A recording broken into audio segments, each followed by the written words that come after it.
نحوه خوابیدنت میتونه پوستتو نابود کنه. نوع پوستت فقط ژنتیکی نیست. رفتار خواب تو هم میتونه باعث جوش، چروک و حتی استادگی پوستت بشه.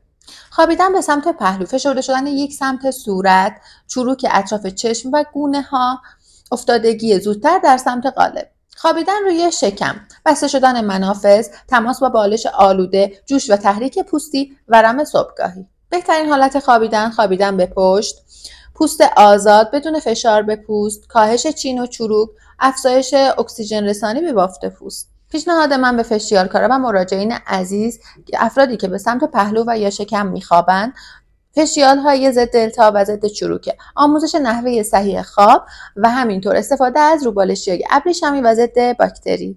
ما در کلینیک آیدا نوع فشیالتون رو با توجه به سبک خوابتون تنظیم می‌کنیم. اگر به سمت پهلو می‌خوابی، توجه و تمرکز ما روی فشیال‌های ضد چروکه.